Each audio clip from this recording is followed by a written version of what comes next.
क्या आपको पता है कि 1972 से पहले इंडिया का नेशनल एनिमल टाइगर नहीं बल्कि कोई और था?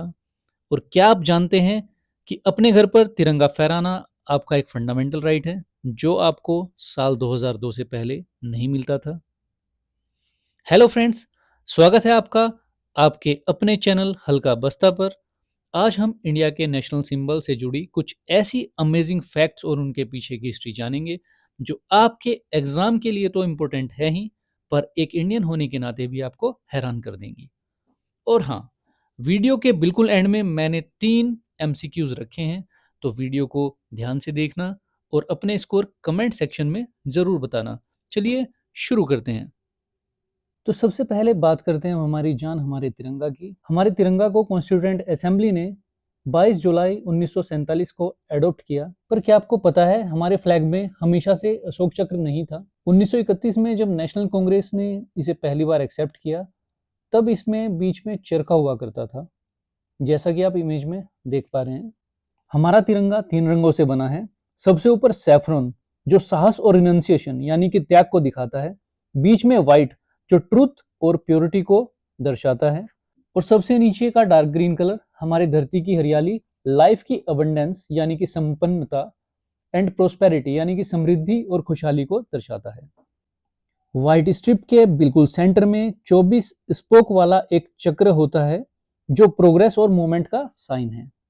पहले आम लोगों को हर दिन फ्लैग होस्ट करने की परमिशन नहीं होती थी, लेकिन सन 2002 में सुप्रीम कोर्ट ने डिक्लेयर किया कि आर्टिकल 19 क्लोज 1 सब क्लोज ए के तहत तिरंगा फहराना हर सिटीजन का फंडामेंटल राइट है। अब आते हैं हमारे नेशनल एम्बलम पर, जिसे अडॉप्ट किया गया है 26 जनवरी 1950 को सारनाथ के लायन कैपिटल ऑफ अशोका से। सारनाथ एक जगह है बनारस उत्तर प्रदेश में। अगर हम अपने एम्बलम को देखें तो इसमें 4 लायन हैं इन टोटल। इस इमेज में आपको 3 दिख रहे होंगे क्योंकि एक पीछे की साइड है। और अबेकस के बिल्कुल सेंटर में आपको एक अशोक चक्र दिख रहा होगा, जिसके राइट साइड में एक बुल है यानी कि सांड, और लेफ्ट साइड में हॉर्स है। इन टोटल अगर यहाँ पर हम बात करें तो 4 एनिमल्स हैं। मैं अभी आपको दिखा देता हूँ।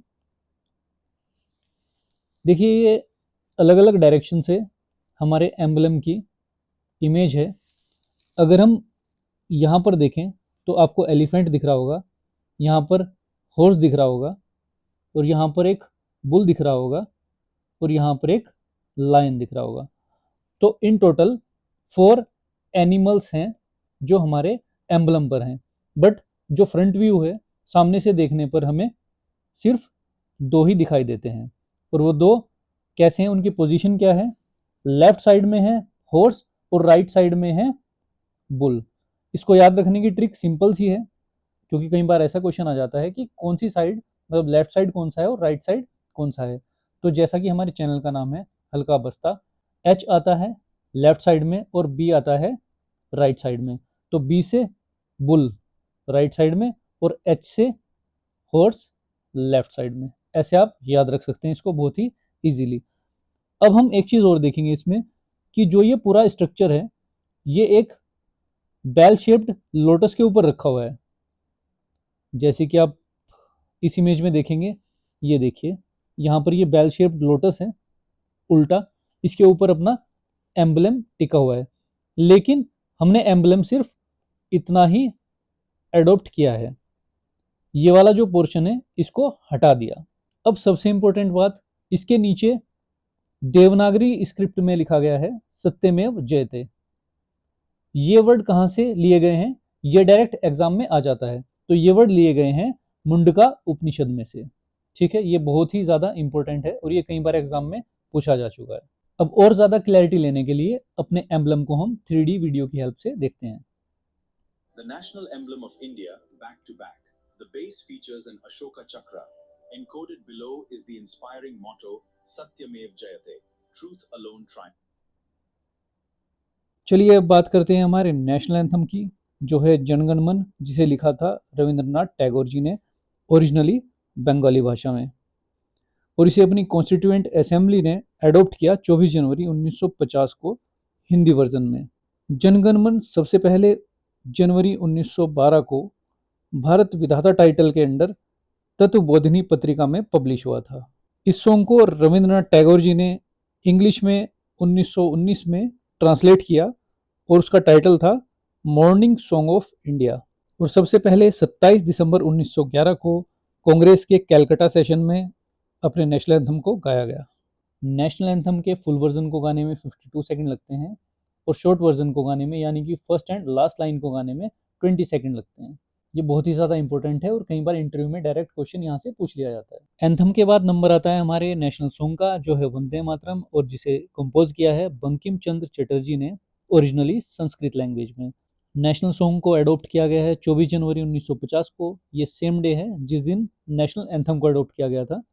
और नेशनल सॉन्ग को भी इक्वल स्टेटस दिया गया है जितना हमारे नेशनल एंथम जनगण मन को दिया गया है। वंदे मातरम को लिया गया है बंकिम चंद्र चटर्जी के एक नोवेल में से जिसका नाम है आनंद मठ, जो पब्लिश हुआ था 1882 में।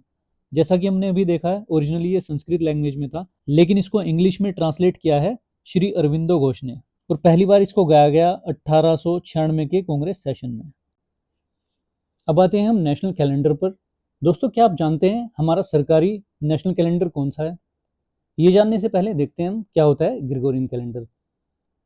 Gregorian calendar internationally accepted calendar है जो हम भी यूज़ करते हैं, जिसमें 12 मंथ्स होते हैं, जिसका पहला मंथ जनवरी और लास्ट मंथ दिसंबर होता है। तो गवर्नमेंट ऑफ इंडिया ने 22 मार्च 1957 को ग्रेगोरियन कैलेंडर के साथ साथ साका एरा कैलेंडर भी अडॉप्ट किया।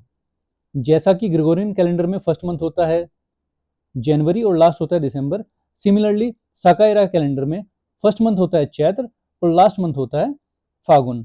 ग्रेगोरियन कैलेंडर के अकॉर्डिंग जो न्यू ईयर है वो होता है 1 जनवरी को। सिमिलरली साका एरा कैलेंडर के अकॉर्डिंग न्यू ईयर होता है 22 मार्च को। ये हम बात कर रहे हैं अगर हमारा ईयर नॉर्मल ईयर है, मतलब लीप ईयर नहीं है तो। But in case of leap year, new year होगा according to Saka era 21 March को।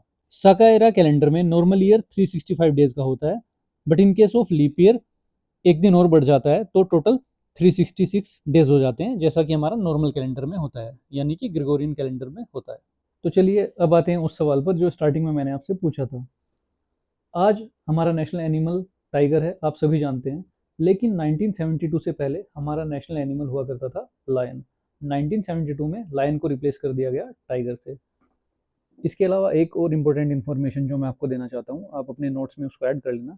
अगर क्वेश्चन में आता है नेशनल हेरिटेज एनिमल कौन सा है, तो वो है एलिफेंट। चलिए अब बचे हुए सिंबल्स देख लेते हैं। हमारे नेशनल बर्ड है पीकॉक, नेशनल फ्लावर है लोटस, नेशनल ट्री है बनियन, नेशनल फ्रूट है मैंगो, और नेशनल गेम है हॉकी। अगर आपसे पूछा जाए नेशनल रिवर, तो वो है गंगा। गंगा को नेशनल रिवर इसलिए माना जाता है क्योंकि वो सबसे लंबी रिवर है, सबसे लॉन्गेस्ट रिवर है इंडिया की। अगर आपसे पूछा जाए एक्वेटिक एनिमल, तो वो है रिवर डॉल्फिन। ये सभी इंपॉर्टेंट डेट्स हैं, अगर आप चाहो तो इनका स्क्रीनशॉट ले सकते हो। चलिए अब देखते हैं आपने कितने ध्यान से इस वीडियो को देखा है। अगर वीडियो को आपने ध्यान से देखा होगा तो इन सवालों के जवाब आप इजीली दे पाएंगे, और मैं आपसे रिक्वेस्ट करता हूं कि प्लीज़ अपने आंसर कमेंट बॉक्स में ज़रूर दें। तो पहला क्वेश्चन है, when was the national flag of India officially adopted by the constituent assembly?